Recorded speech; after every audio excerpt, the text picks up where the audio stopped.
नमस्कार दोस्तों। जैसे राहुल गांधी को पप्पू साबित करने की, शादीशुदा बताने की कोशिश हुई, जैसे नेहरू के लिए झूठ फैलाए गए, उसी तरह यूपी के पूर्व सीएम अखिलेश यादव को टोटी चोरी के नाम पर बदनाम करने की सुपारी दी गई थी और भाजपा इस पूरे सुपारी कांड की साजिशकर्ता थी। अधेड़ उम्र की दिल्ली की सीएम रेखा गुप्ता ने जब अखिलेश यादव को टोटी चोर कहा तो फिर से लोगों के मन में सवाल उठा कि गोदी मीडिया पर बैठकर रेखा गुप्ता अखिलेश यादव को टोटी चोर कह रही हैं और गोदी मीडिया कुछ नहीं कह रहा है बल्कि उस टोटी चोर के नैरेटिव का साथ दे रहा था। एंकर मुस्कुरा रहा था। ये पूरा खेल उजागर नहीं हो पाता अगर दैनिक भास्कर का एक स्टिंग ऑपरेशन सामने नहीं आता। दैनिक भास्कर अखबार ने एक स्टिंग ऑपरेशन किया, इसमें इस बात का खुलासा हुआ। अखिलेश यादव को टोटी चोर के नाम पर बदनाम करने की साजिश भाजपा की रची हुई थी और इसके लिए बकायदा पैसे खर्च करके सुपारी भी दी गई थी और सुपारी देने वाला योगी आदित्यनाथ का खास ओएसडी था। अखिलेश यादव को एक कंपनी के जरिए बदनाम करवाया गया जिसका नाम टेक क्यूआरटी प्राइवेट लिमिटेड है।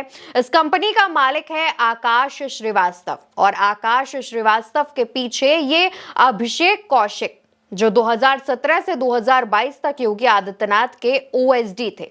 बदनाम करने की कंपनी खोलकर कौन बैठा है? श्रीवास्तव। बदनाम करवा कौन रहा है? कौशिक। अखिलेश की बदनामी से फायदा किसे है? ठाकुर योगी आदित्यनाथ को।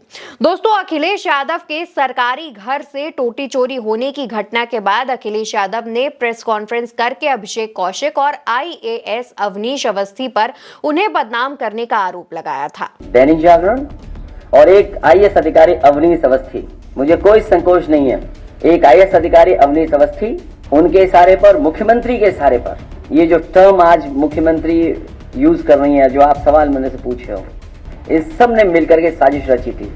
और ये पीडीए परिवार के लिए कोई नई चीज नहीं है, इनको अपमानित होना ही पड़ता है। कोई ऐसा पीडीए परिवार का यहाँ बैठा ये नहीं कह सकता है कि समाज में कभी न कभी वो अपमानित न हुआ हो। भास्कर की नेशनल टीम ने जब लोगों को सोशल मीडिया पर बदनाम करने का ठेका उठाने वाले टेक कंपनी के मालिक आकाश से पूछा कि क्या टोटी चोरी सच में हुई थी, तो टेक कंपनी का मालिक कहता है कि अखिलेश क्यों टोटी चुराएंगे भाई, जो एम्प्लॉय थे उन्होंने इधर उधर कर दी, उठापटक हो गई थी, उसी को उन्होंने टोटी चोरी बना दिया था अपने हिसाब से। यहां उन्होंने से मतलब योगी के पीआरओ से है। अगर भाजपा की क्रोनोलॉजी समझेंगे तो पाएंगे कि ये सवाल करने वालों को और गलतियां बताने वालों को कुछ ना कुछ घोषित कर देते हैं। जैसे अगर किसी ने रोजगार मांग लिया तो ये कहते हैं पाकिस्तान चले जाओ। सवाल करने वाले पत्रकारों को चीनी फंड लेकर सवाल पूछने वाला घोषित कर देते हैं।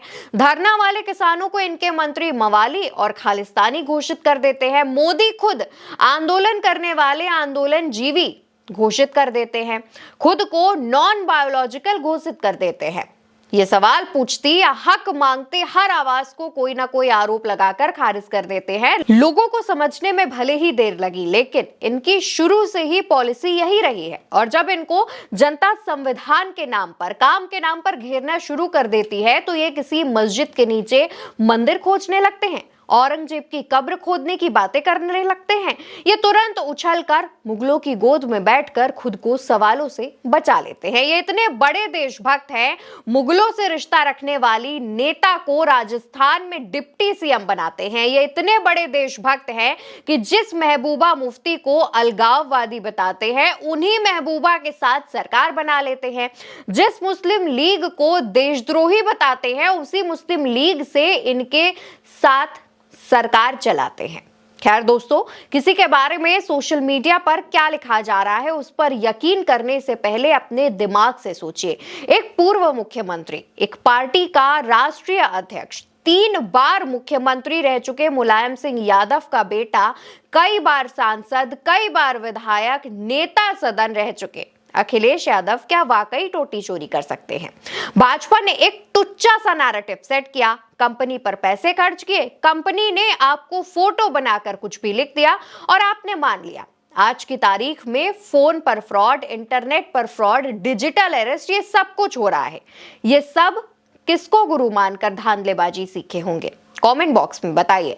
अखिलेश यादव ने इस मसले पर क्या कहा है वो भी आपको बताती हूँ। सत्ता पक्ष से पैसे लेकर डीपफेक के द्वारा झूठे प्रचार का अपराध करने वालों की सूची जब से सरेआम हुई है, तब से डर के मारे इनके संचालक और उनके कर्मचारी भूमिगत से हो गए हैं।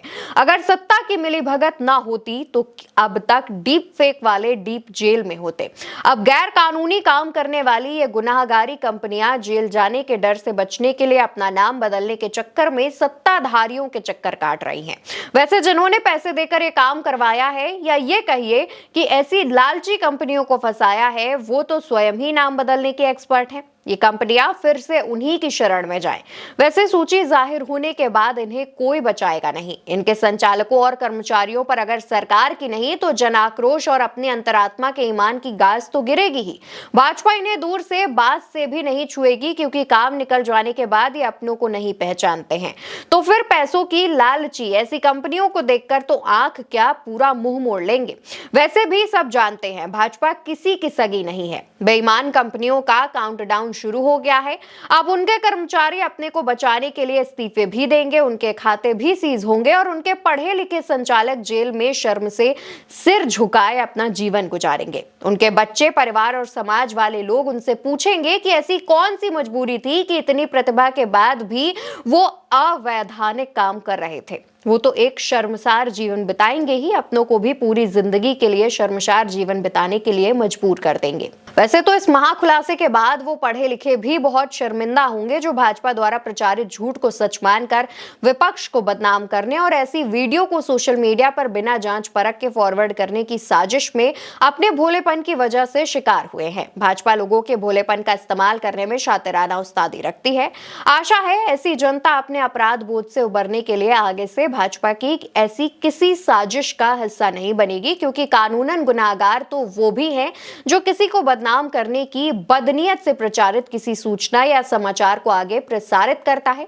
भाजपा ने अपनी राजनीतिक रोटी सेकने के लिए जानबूझकर जिस भोली भाली जनता को अपराधी सा बना दिया है, अब वही जनता भाजपा को हटाकर सबक सिखाएगी। भाजपा ने अपने ही समर्थकों के साथ सिर्फ विश्वासघात ही नहीं बल्कि धोखाधड़ी भी करी है और अपनी 400 BC से कानूनी रूप से उन्हें अपने झूठ प्रचार का हिस्सा बनाकर एक अपराध में संलिप्त भी कर दिया है। भाजपा से दूरी ही उनको बचा सकती है।